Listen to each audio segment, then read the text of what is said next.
So today's video is going to be another solved true crime case, and I'm not joking when I say that today's case is probably my most requested one so far of 2020. There's recently been a tweet going viral about this case. You might have seen it, I'll put it on screen right now. And I have never been tagged in a single tweet more in my entire life. I've had it DM'd to me literally hundreds of times. And in that tweet, this girl tweeted a screenshot of the Wikipedia article, so I just quickly read that. And as soon as I did, I was like, I have to cover this case. Like, this is insane. So that's what we're doing today. Today we're going to be talking about the Lululemon murder. This video is going to be a two-parter, so this is, of course, part one. Just putting this in here really quick, this is actually filmed on a different day. I've done my makeup quite similar, haven't I? Part two is going to be out on Friday. I completely forgot to mention that in the beginning of this video. So part 2 on Friday. Make sure you've got my notifications on so you don't miss it. But yeah, before we get into this case, I just want to thank our sponsors for this video, Skillshare. Skillshare is an online learning community with thousands of different classes teaching you new skills and new information on a range of topics, from like creative stuff, art and stuff like that, to businessy, like entrepreneurial skills, to like lifestyle stuff. My personal favourite category of the Skillshare classes are the productivity ones. I've watched nearly every single productivity class on Skillshare. The most recent class I've taken that I really liked was Simple Productivity: How to Accomplish More with Less by Greg McEwen. And this class teaches you pretty much how to prioritise your to-do list, but there's classes for literally everyone on Skillshare if you don't fancy the more kind of business stuff. There's cooking classes, there's kind of video production classes, so if you're wanting to be a YouTuber or something like that, there's all the different editing software tutorials, photography, music production, literally anything you could think of. Skillshare probably has a class in it. And Skillshare have been kind enough to offer the first 1,000 of you guys to click the link in the description of this video 2-month free premium membership. And that means you get access to any and every class on Skillshare. You can watch as many as you want in that 2-month period, and then after the 2 months free, it's only about $10 a month. But yeah, thanks again to Skillshare for sponsoring this video. Now let's get into the case. Before we do, I just want to give my usual disclaimer that I mean absolutely no disrespect to anyone that I talk about in this video. This video is made for educational purposes, and everything that I'm about to say is just information that I have found on the internet and I'm compiling into one video. So today's case happened in 2011 in Bethesda in Maryland in America. Believe it or not, in a Lululemon store. This particular Lululemon store that we're going to be talking about today was in the Bethesda Row shopping district, which was like an outdoor shopping complex type thing, you know, like high streets full of shops. It was one of those. And just in case you don't know what Lululemon is, because I think it's just an American brand, Lululemon, I'm gonna stop saying the actual store name because it's driving me insane. But they specialise in like workout gear. I think they're particularly famous for their yoga leggings, although they are very pricey. They are very high-end workout gear. I was looking on the website as I was doing research for this video, and the leggings retail for like $100. $100 on a pair of leggings, man. And then they have even more expensive ones for like $140. Like, I don't know who's shopping at this shop, but I mean, they're pretty popular. Emma Chamberlain shops there. I don't know, they have their very specific target audience of kind of like upper class, like, well, middle upper class, like good vibes, yoga girls, you know what I mean, you know the type. I'm imagining those kind of like Pinterest DIY kind of girls with like cut up fruit in like a mason jar of water, you know what I mean, those kind of girls is their target audience. But yeah, this one specific Lululemon store was located in Bethesda, which was quite like a comfortable, cozy, safe, friendly area. It wasn't like ultimately rich, but it also wasn't a poor area, you know what I mean? I mean, they had a Lululemon store right next to an Apple store. Does that tell you the kind of wealth that this area had? It wasn't like a rich area, but you know, people had money there. But on March 12th, 2011, a Lululemon employee, the actual store manager named Rachel, went to open up the store as usual just before 8 AM. when she found one of the most horrifying scenes imaginable. As soon as she got to the door and she got like her keys out and stuff to unlock the door, she realised it was unlocked. Now this is a luxury brand on a high street. That is the most important thing that they teach employees on the closing shift to do.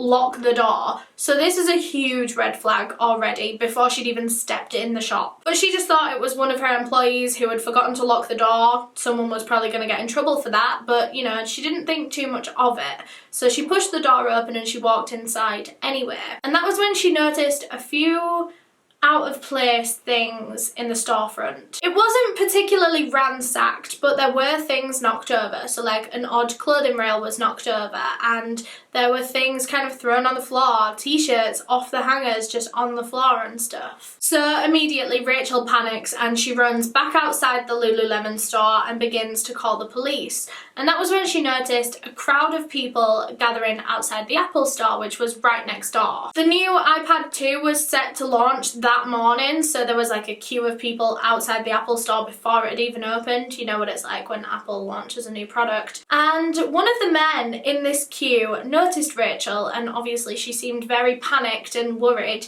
So he went over to her to see if she was okay. So he went over, Rachel explained the situation and asked him how long he'd been outside the Apple store for and had he seen anyone go in or out of Lululemon in that time. This guy's name was Ryan. Did I say that? I don't know if I said that.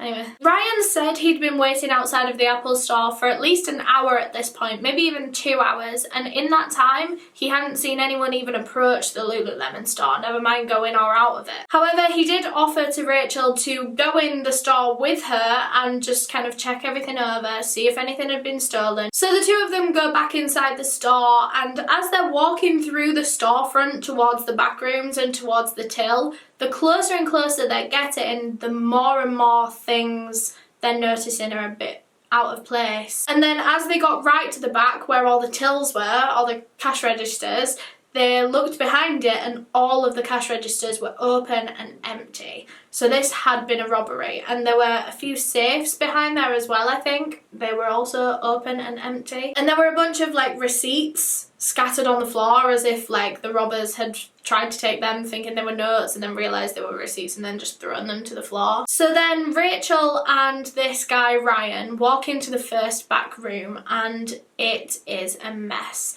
There's smashed glass everywhere, there's stuff thrown and knocked on the floor, and there's blood.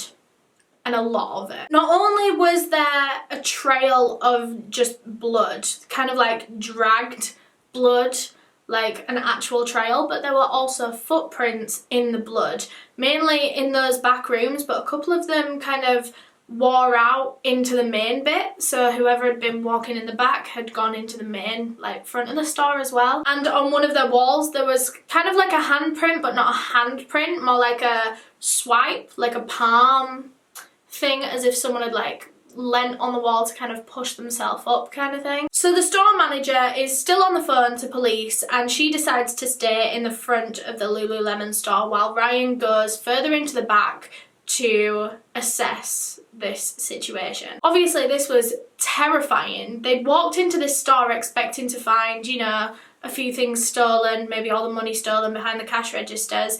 They did not expect to see this much blood. Something very, very serious had happened here and they didn't know if people were still in the back. But Ryan very bravely decided to go into the back and assess the situation. So he followed these blood trails and followed these footsteps until he found a dead body. This dead body seemed to be a woman due to the length of the hair. That is literally all he could go off at this point, but he assumed it was a woman because this was a Lululemon store.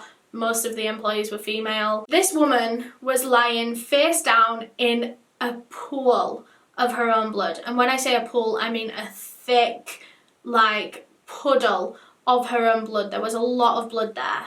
She had a rope around her neck and she was very clearly deceased. So Ryan is obviously very panicked, very overwhelmed at what he's just found in this back room, and so he turns around and begins walking back to the front of the store to go and tell Rachel when he hears another noise coming from another room. And so once again Ryan very bravely decides to go and check out this noise, and when he did, he got into the employee bathroom and he found another woman laid on the floor covered in her own blood. This woman wasn't laid in as much blood as the first, but there was still a lot of blood around her, and her hands and her feet were both zip tied, and her hands were like above her head. But as he's looking at what he believed to be a second dead body, he notices this girl start breathing. So she's still alive, but there is a lot of blood around her, so it would be a race against time to get her to a hospital and get her treated, because they don't know how bad her injuries actually are. This woman, because she was laid on her back, Ryan could actually visibly see a lot of her injuries, whereas the other woman, she'd been laid face down and just the whole back of her was like covered in blood, so he couldn't really see anything. But with this woman in the bathroom, he noticed a lot of just like cuts and slashes just all over her body, not like stab wounds, or like it seemed as though they'd been done with a razor, just like slashed all over her body, on her arms, her stomach, her legs. She had quite a bad wound on her forehead that he could see, but other than that there was just blood everywhere, so he didn't know exactly what had happened. So Ryan runs back to Rachel, who is on the phone to police, and he tells her to get ambulances there as quick as they could, because one of these women is potentially still alive. And that is when Rachel realised exactly who these two women were. They were the two women, the only two women that had been working the closing shift at Lululemon the night before. The woman that they believed to still be alive and still breathing was 28-year-old Brittany Norwood, and the woman in the back room that had very clearly already passed was 30-year-old Jayna Murray. So police and ambulances arrive at the scene very, very quickly, and half of them rush straight over to Brittany Norwood, who is the surviving victim of this. Like I said, she had her feet zip tied together, her hands zip tied together, and her arms were above her head. She was laid on the floor, so her arms were like above her. She had her shirt pulled up over her stomach, but not over her breast, so it wasn't like, I don't know, but her stomach was on show, and she had a lot of injuries all over it, and there was a lot of blood all over the floor, so immediately it was assumed that this was a really bad attack. And while she was still fully clothed, her stomach was exposed, but she still had a top on and her bra on and everything. She still had her leggings on. However, the crotch area of her leggings had been cut away. So immediately police believed that there was a sexual motive behind this attack. There was also a Lululemon shirt tied around her neck, so literally one that the attacker must have gotten from the front room, like the front part of the store, taken it off the hanger in there and ran over to Brittany and tied it around her neck. It wasn't strangling her, it wasn't choking her or anything, but it was like just tight on her neck, just uncomfortable. Also in that room, police found a rock on the floor that was covered in blood, and so they believed that this was the main weapon used on Brittany Norwood, because she had a pretty bad injury right in the middle of her forehead, right at the front, so police believed that was used to maybe bash her head. And there were obvious signs of struggle in this room. Everything was kind of knocked off the sides, there were things on the floor, there was a random Buddha statue just laid on the floor with blood on it, there was a coat hanger on the floor with blood on it, there were 2 bottles of Windex kind of almost emptied and they were just knocked on the floor, there were paper towels all over the floor, a lot of them were soaked in blood as well. Meanwhile, other paramedics had gone to the back room where Jayna Murray was to assess her, and unfortunately she was pronounced dead at the scene. In that room, police found an open toolbox, which was store property. It was for like use around the Lululemon store. And this toolbox only had a couple of tools left in it. The rest of them were scattered around the room, a lot of them with blood on, so police believed them to be weapons. There was a wrench, a hammer, and 2 box cutters just kind of laid on the side, all covered in blood. And the toolbox itself was actually on top of Jayna's body.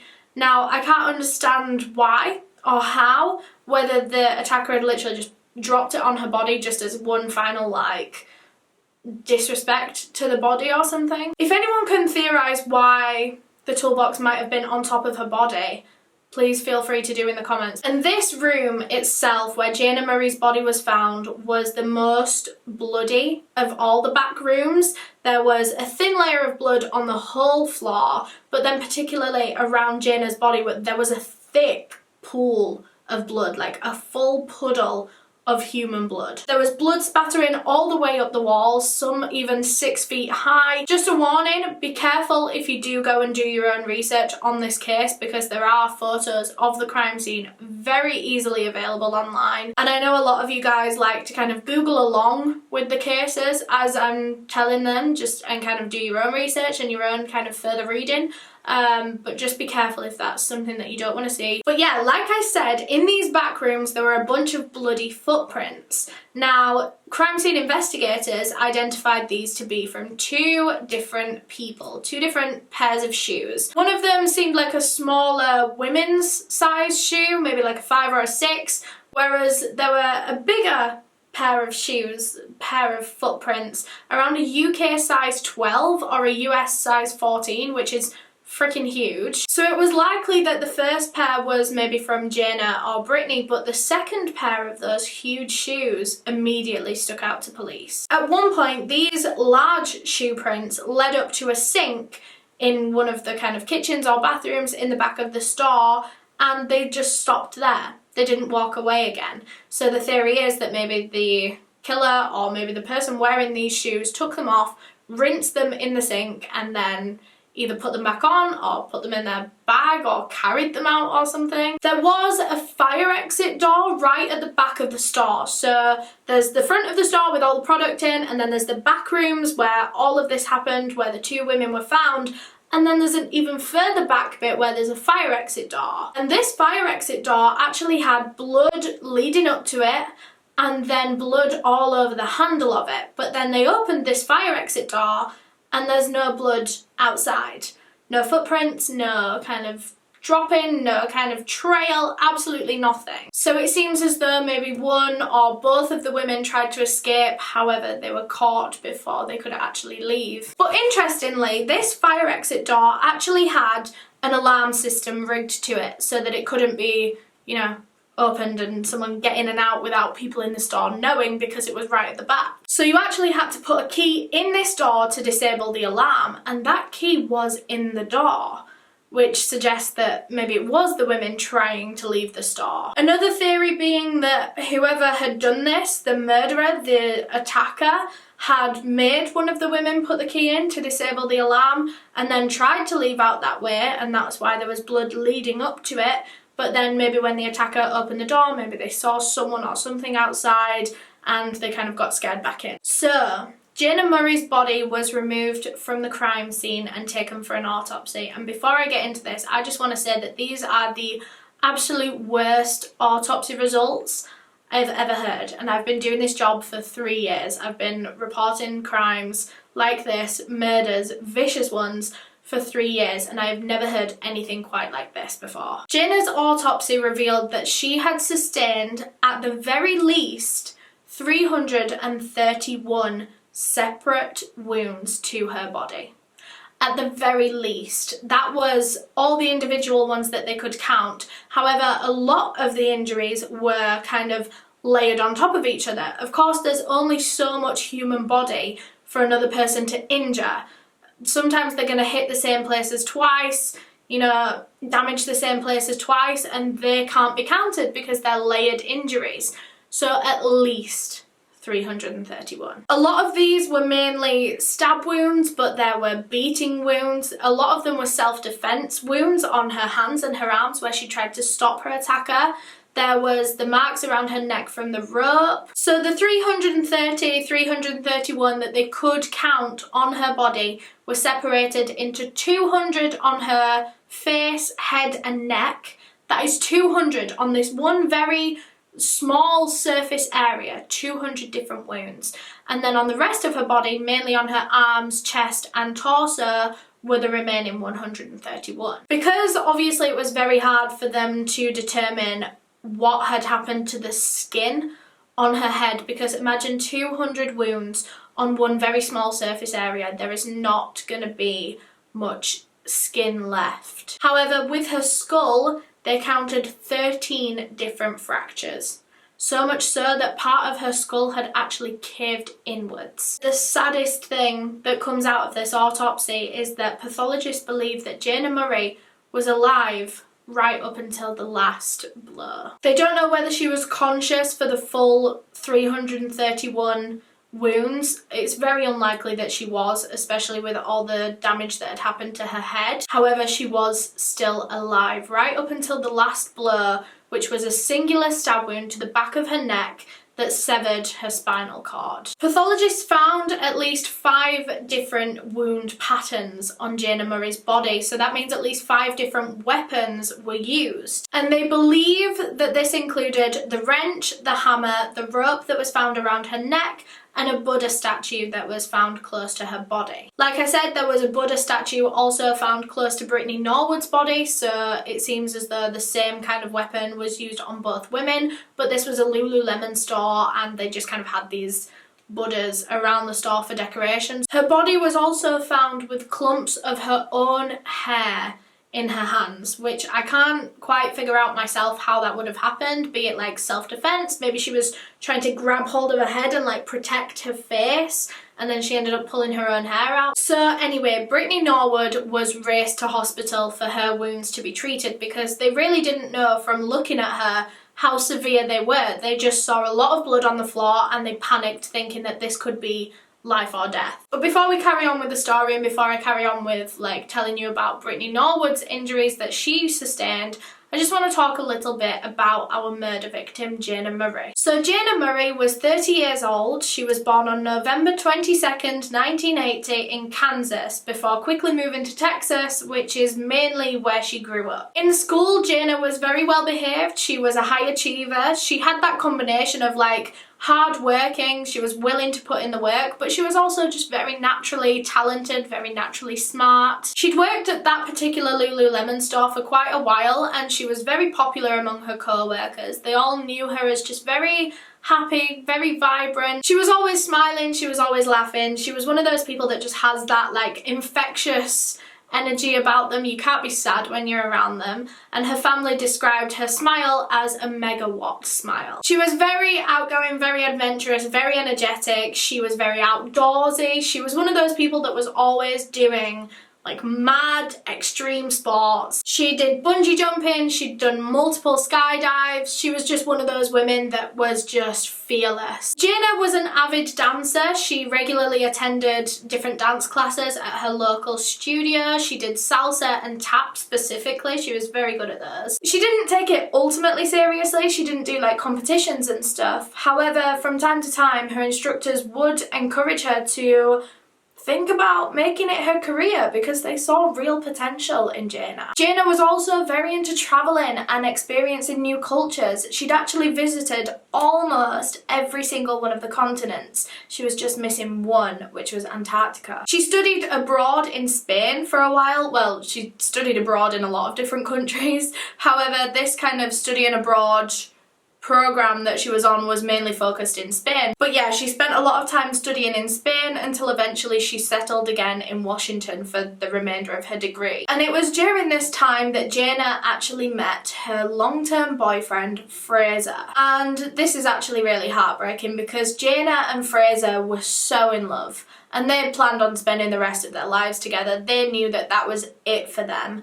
And just a few weeks or a couple of months before Jayna's murder, Fraser was actually looking at engagement rings and planning to propose. Jayna studied business and communications, which is 2 different degrees. She was working on getting 2 different degrees, all while holding down her job at Lululemon. I don't know if the Lululemon job was kind of a part-time thing until she got her degrees, or whether she was planning on working her way up in the company to do like what she got her degree to do, you know? But she did love working at Lululemon. All the values that the company has align with her own, and she just thought it was a great company to work for. And at the time of this incident, I believe Jayna was some sort of manager. So she wasn't like a top manager, but she was quite high up in the general hierarchy in that store, which is what put her on the closing shift because she had her own set of keys. So with this kind of case, obviously it is vital for police to act fast. They had one very, very brutal murder and a second attempted murder on their hands.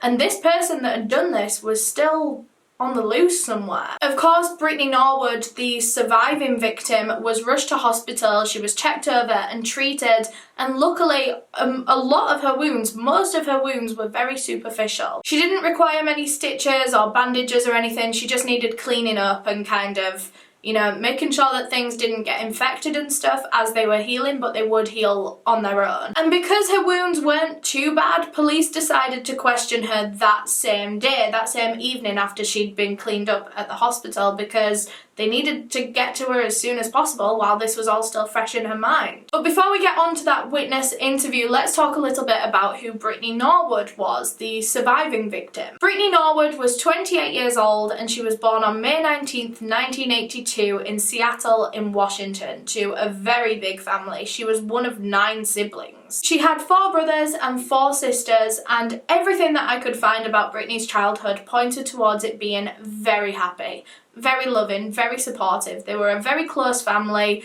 They had no kind of major fallings out or anything. It was a very functional, nice family. Her family were well educated. Her father owned his own business, so they had a decent amount of money. They weren't majorly rich, but you know, they had a comfortable amount of money, especially for that size family, because money doesn't spread easy when you have 9 children, but they had a decent amount of money, everything was comfortable, everything was happy. And just like Jayna, Brittany had been a very high achieving student in school, and she was very into sport. Even though she was quite a small, petite girl, she was very strong. Brittany loved all kinds of sports. She got involved in almost everything, but her particular favourite sport, and the one that she was the best at, was football or soccer. And she was one of the best players in her university, which eventually landed her a space on the team, like the official team.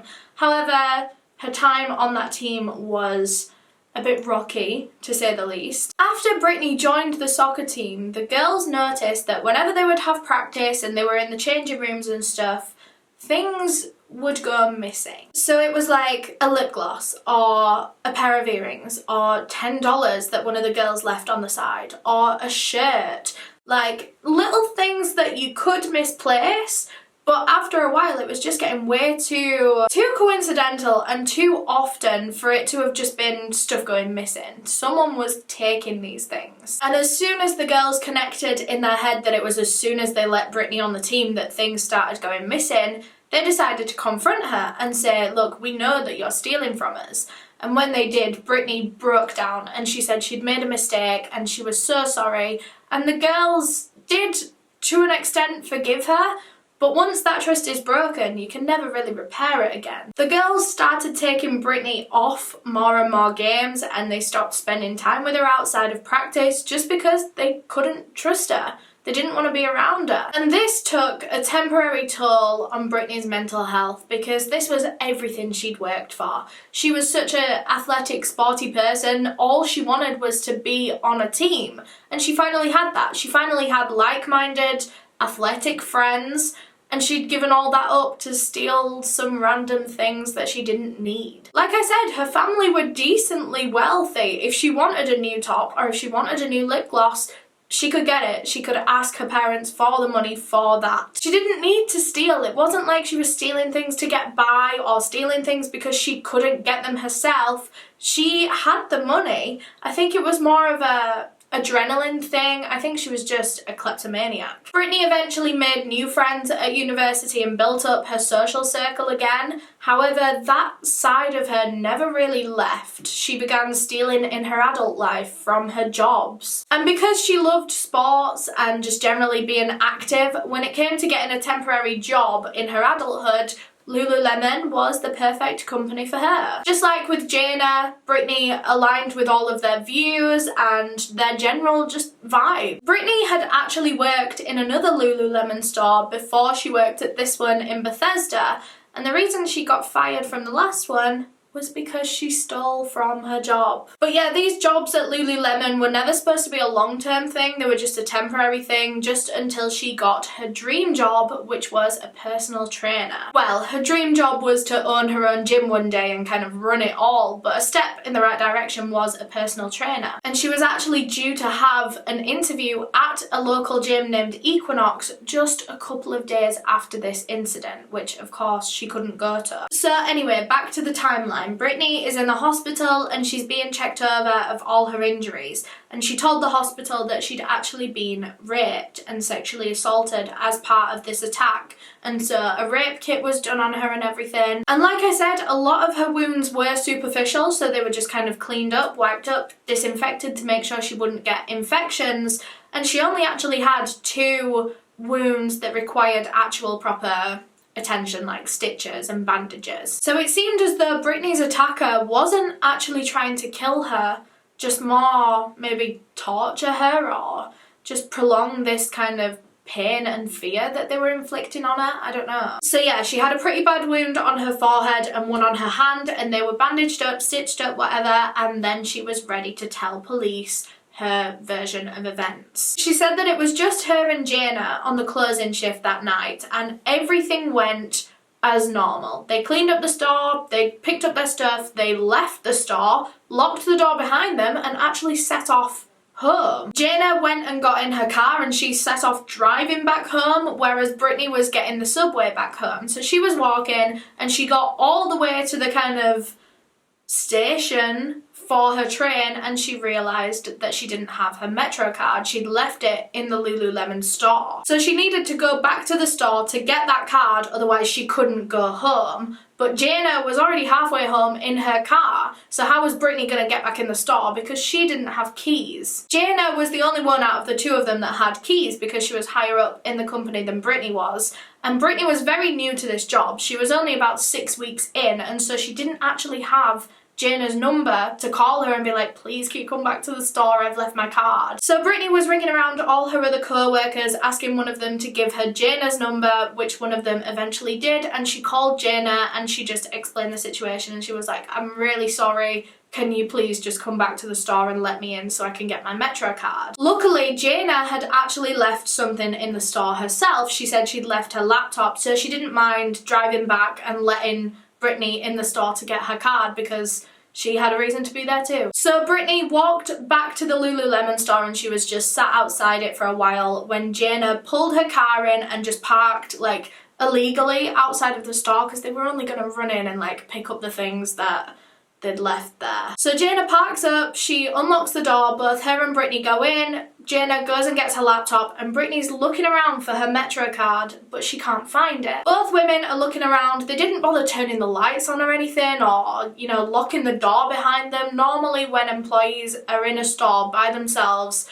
after closing time, they'll lock the door so that no one can come in. But you know, they just left the front door unlocked, they left the lights off just because they were literally running in to pick up these things that they'd forgotten. Eventually, Jayna was getting tired and she was like, look, do you want to just use my Metro card? I don't need it. I'm driving home and I'll be driving back here tomorrow. So take my Metro card, pay for it with that, and then we'll find yours tomorrow when we come in. So Brittany's very thankful. She accepts Jayna's Metro card and they go to leave the store again. But when they walk into the store front, they realise that the front door is wide open, which is not how they left it. And it was then that the 2 women were ambushed by 2 men that had been hiding behind clothing racks. They were dressed in all black with ski masks on. Brittany says that she was walking just a little bit behind Jayna, so when these 2 men popped up, they went straight to Jayna. There was a taller man and a shorter man. The taller man was about 6 feet tall and he focused more on Jayna, whereas the shorter man, who was about 5'3" to 5'5", went straight for Brittany. The guy that went to Jayna hit her in the head and knocked her to the floor, and then picked her up and was dragging her to the back by her hair. So from this point on, Brittany has no idea what is happening to Jayna. She doesn't see Jayna again for a while. This smaller man grabs her and he's dragging her also by her hair to the cash registers, and he tells her to unlock them, get all the money out and put it in his bag, like this backpack that he'd brought. Once she'd done that, her attacker also dragged her into the back, although they went into a different room, so she never actually saw Jayna or the other guy. In there, Brittany says that this guy zip-tied her ankles together and then zip-tied her hands together above her head and began torturing her. And by torturing her, I mean that he was hitting her, but not overly hard, like not trying to kill her with these hits. And he was slashing her with razors and stuff, which is why her cuts were very superficial, because he wasn't stabbing her or trying to kill her. He was torturing her. And this whole time he was calling her racial slurs and shouting racist statements. Just a side note, Brittany told police that she believed that both of these men were white men, just because of how they were talking, the way that their voices sound, the things that they were saying, and of course, the racism. Brittany said that this man was threatening her. He said her full address to her, so he knew where she lived. He was threatening to slit her throat. She said that he then cut open her leggings, raped her, and then when he finished, he got up and just left her in there. A couple of minutes later, he returned to that room where he'd left Brittany with a coat hanger, and he sexually assaulted her with that as well. And this whole time, Brittany said that she could hear Jayna in the other room screaming, so much banging, and this was going on for a long time. So she felt that Jayna's attacker was probably torturing her as well because this was going on for so long. Brittany said that after a while, these screams that she could hear from Jayna were getting fewer and far between, and they were getting quieter until they eventually faded out. And around that time, Brittany's attacker actually picked Brittany up, who was already tied up, dragged her into this back room where Jayna and her attacker were, and the two men threw Brittany on top of Jayna's dead body. And then Brittany was told by the attackers that they were going to spare her life, but only because, and I quote, she was more fun to fuck. The men then dragged her off of Jayna's body, threw her in the employee bathroom where she was eventually found, and they left the store. Brittany really struggled telling police this story, as I'm sure you can imagine. She was traumatized by this. She was crying all the way through. She kept having to stop. She was particularly traumatized with how much blood there was. She kept commenting, saying there was so much blood, there was so much blood. And she kept blaming herself all the way through this, saying if I'd just remembered my card, or if I hadn't wanted to go back for my card, then Jayna would still be alive. Of course, everyone around her was reassuring her that this wasn't her fault. She just had really bad survivor's guilt, and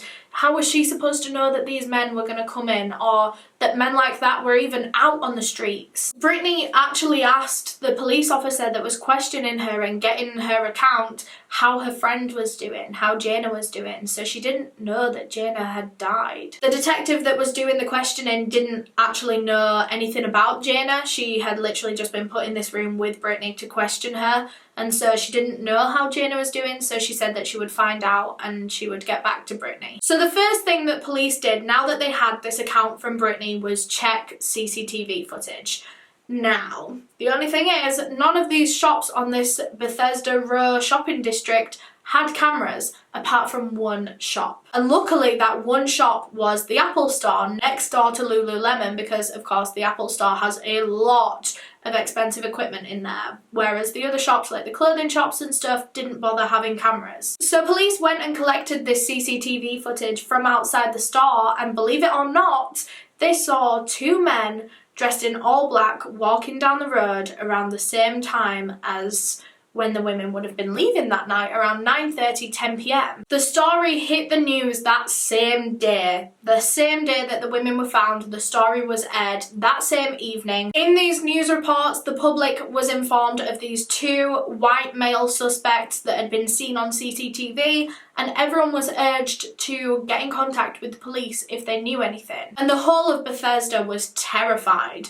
They were very, very panicked by this because, one, this was Bethesda, and like I said, it was a very comfortable, cozy, nice, safe area to live. And two, this was a shopping complex at like 10 p.m. It wasn't like it was the dead of night, and so these men that had done this seemed absolutely fearless. If you're gonna commit a crime this bad, you would do it in the dead of night when no one's around. But to do it at closing time when a lot of the shop's employees are still gonna be there? Everyone was so scared of these men reoffending that profit sales in that specific area of Bethesda dropped by 50%. Half as many people were going out to that shopping district because they were so scared. And sales of like self-defense items like pepper spray had gone up in that particular area as well. So police thought the next best thing to do while they wait for some leads to come in is to question other people that were in that area that night, because of course they have these two people of interest caught on camera. So had anyone else in that shopping complex seen these men that night. So they started at the Apple store, which was right next door to the Lululemon, and they asked the staff on that closing shift that night if they'd seen or heard anything. And they had. Just after 10 p.m. that night, a girl named Jayna that was working the closing shift of the Apple store heard what she described to be screaming, squealing, and a lot of banging. At first, she thought it was coming from the street outside because this was a Friday night, you know, she just thought it was a group of people messing around. But the noises continued, and she could hear it like almost everywhere in the store. Even when she was right at the back of the store, she could still hear it, and so she was thinking, well, where could that actually be coming from? The noises continued, and she described them as high-pitched screams mixed with lower-pitched grunting and dragging noises as if something heavy was being moved. And it was then that she realised that these noises were actually coming from next door at Lululemon.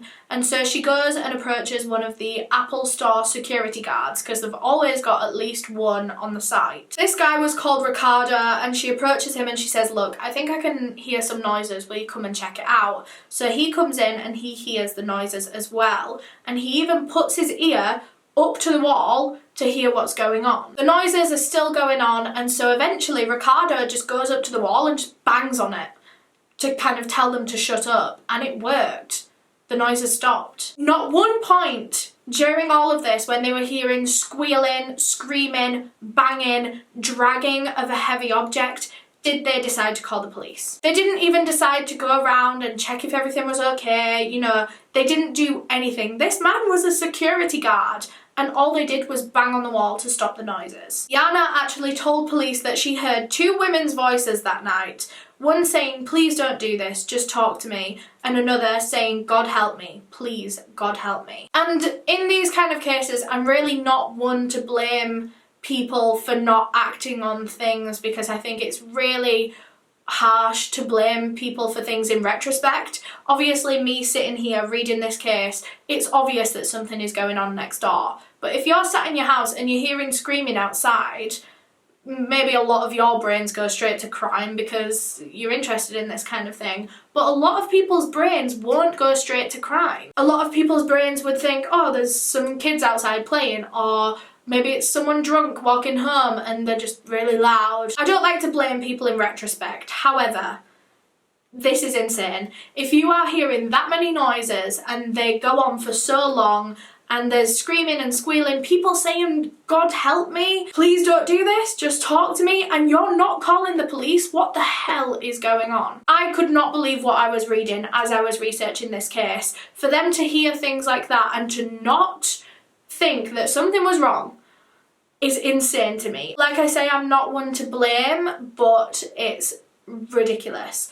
The Apple employees told police that they just thought it was some kind of co-worker drama. Maybe they'd kind of dropped a clothing rail, which was the banging. And I don't know, I don't like these Apple employees, I can't lie. So anyway, I'm gonna stop getting heated. So the police were trying to establish a timeline of events. What time exactly did this attack take place? Now, the Apple employees said that they were hearing those noises just after 10 p.m. And in another interview with Rachel, who was the store manager at Lululemon, the woman that actually found the crime scene the next morning, she said that she was actually speaking with Jayna on the phone when she was in the car the night before. So as she was driving home before she came back to let Brittany in, she was on the phone to Rachel. Jayna was just on the phone to Rachel saying that she'd successfully locked up the store and that she was on her way home. And this was almost bang on 10 p.m, Rachel said. So in the time it took for Jayna to get the call from Brittany and then get back to the store, and then the Apple employees started hearing this at maybe like 10:15, that is when the crime must have happened and when these men broke in, between 10 and 10:15. Trying to narrow this down as much as they could, they got Rachel in to kind of log on to the alarm system from Lululemon and see exactly what time the alarm was turned off when the women went back into the store that night. They found that the alarm was originally set at 9:45 p.m, which will have been when they left the store, and then it was disarmed disarmed, is that the right word? It was turned off again at 10:05, so just 20 minutes later. So now they had an even shorter window of when this crime took place, between 10:05 and 10:15, 10:15, 10:15. So as the investigation continued, by the way, this was a very quick moving investigation. They already had their first suspect within like 2 days, which we'll get onto in a minute. But bear in mind, this was probably like still the first or second day of the investigation that they've got this much down. They realised that they actually had no idea where Jayna Murray's car was, because Brittany said that Jayna had parked it illegally outside of the front of the store because they were literally just running inside to go and pick up some things. But it wasn't there when the crime scene was found, so where was it? So the immediate thought was obviously these attackers had come here to rob this store and they took all the money out of the cash registers, so they probably took her car as well. So now they needed to find it. So discussions began back at the police station. All the officers on the case were told to familiarise themselves with this exact car. They were shown all these pictures, and that was when one officer said, "Hang on, I've seen this car." And it was quite a unique car, not really unique, but her car actually had Texas plates on it, so it wasn't like a, you know, it was easy to identify. On the night of the attack, this officer that had seen Jayna's car thought he'd seen it parked in a random parking lot a few blocks away from Lululemon, and it still had the lights on, and it had someone in the passenger seat. And this officer said he'd seen this at around 12:30 that night. So this was 2 hours after the attack. 2 hours after Jayna had passed away, someone was sat in her car 3 blocks away from the crime scene. But then 2 hours after that, at 2 a.m, the officer was still going past. I think he was just on patrol that night, and when he went past the car again, the lights were off and no one was in it, so he didn't think much of it. Luckily, this patrol officer remembered the exact location of Jayna's car, and so he was able to take the rest of the team back there, and the car was still there a couple of days after the attack. So the car was impounded and taken for some forensic tests to see if there was any DNA or blood in that car or anything. However, it was going to take a couple of days to get those results back. So the most solid thing that police had at this moment was the CCTV footage. These men looked exactly how Brittany described her attackers, so they decided to focus in on this a little bit more. Unfortunately, because it was the camera footage of the Apple store next door, they couldn't see the Lululemon store in the actual frame, so they couldn't see the men enter or leave the store. So police decided to play around with this footage and kind of go back to the scene and open the door to Lululemon and stuff to see if shadows would show up in this video, to see if the men had maybe opened the door. But unfortunately, because of the angle and the placement of this camera, they just couldn't see anything. There was no indication that these men did or did not go into the store. So detectives did all they could do really in this situation, and they decided to plan a stakeout mission, hoping that maybe the men would return. I mean, the likelihood of them robbing another store in the exact same area when this was such a big crime scene was very unlikely. However, police thought this would be more of a method of eliminating them as suspects. So the main detective on this case was called Detective Reuven, and 2 days after the Lululemon murder, he decided to go and park his car outside of the store just like Jayna did that night, and he just sat and people watched every single person that walked past. And while he was sitting there in his car, Detective Reuven spots 2 men with a height difference, one taller than the other, both wearing all black, and he knew that these were his men. They were walking down the exact same road at the exact same time, and they both had the exact same black clothes on, and so Reuven got out of his car to go and speak with them. Reuven got out some pictures that he'd printed, some stills from this CCTV footage, and he just asked these men, like, do you know who these people could be on this CCTV footage? And they said, oh yeah, that's us. However, there was an innocent explanation as to why these men were on the footage. They actually worked at a restaurant which was a few doors down from Lululemon, and they were just on their way home from work. Just like they were on the night of the attack, they wore all black because they were waiters.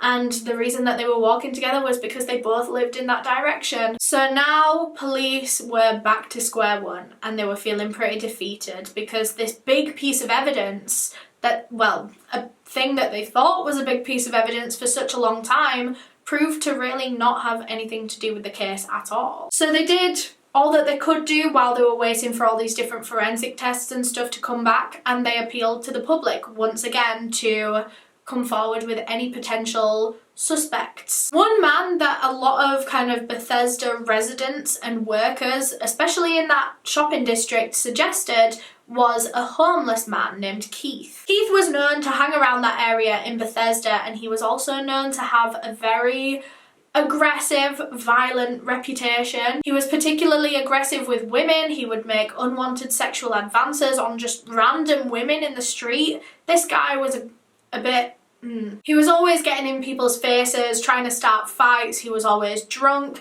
He actually spent a lot of time at a local pub near that shopping district, and on the night of the murder, he actually wasn't in that pub. And one thing that police believed they could link Keith to from the crime scene was a pair of shoes that they'd found that were covered in blood.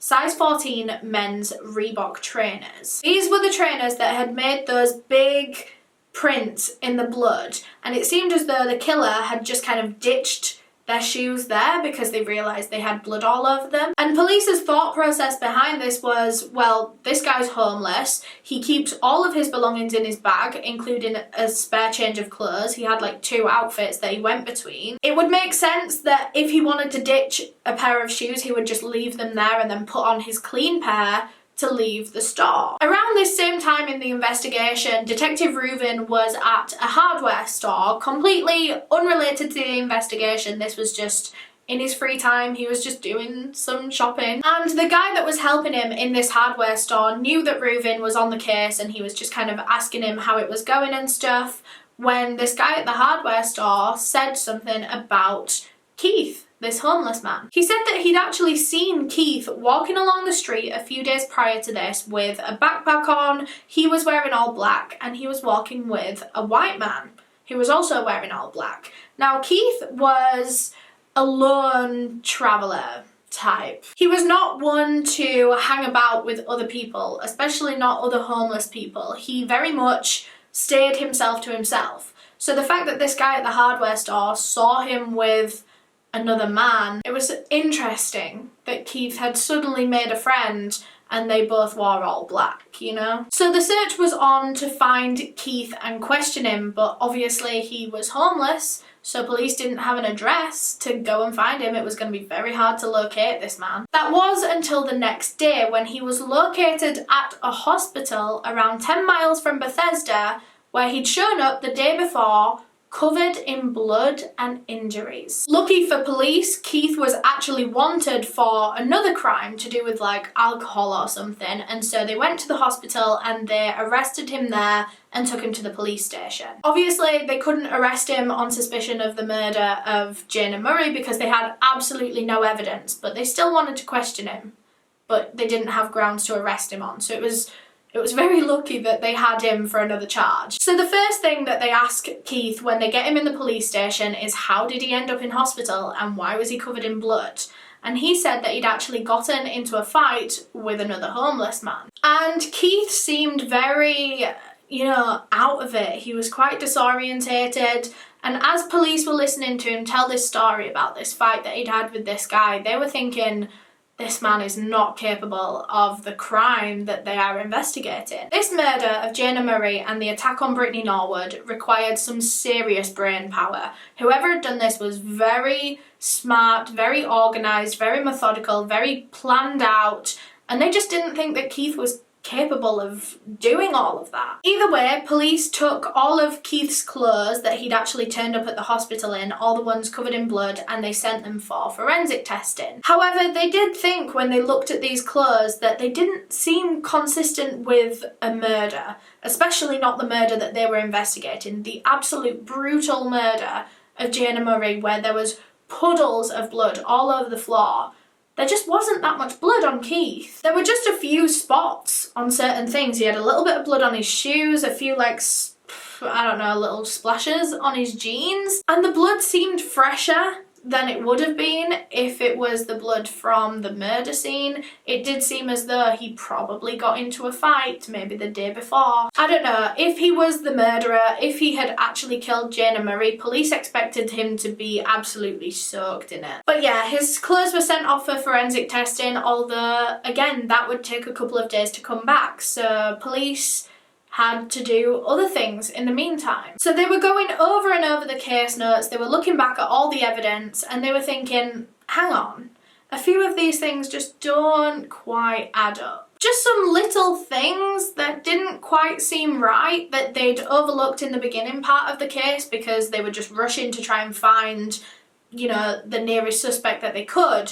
But now they were going back and looking at it in more detail, they were thinking, maybe we shouldn't be overlooking these little weird things. And that is where I'm gonna leave part 1 today. I'm sorry to leave you on a cliffhanger. Like I said, part 2 will be out on Friday, so make sure you've got my notifications on, make sure you're subscribed so that you don't miss that. Thanks again to Skillshare for sponsoring this video. Remember, the first 1,000 people to click the link in my description will receive 2 months of free premium membership, which means you get access to all the classes. Thank you so much to all of my channel members on both tier 1 and tier 2 for their support with the channel. But yeah, thank you so much for watching. Leave a thumbs up on the video and subscribe down below if you enjoyed it and want to see some more from me, and I'll see you in the next video in part 2.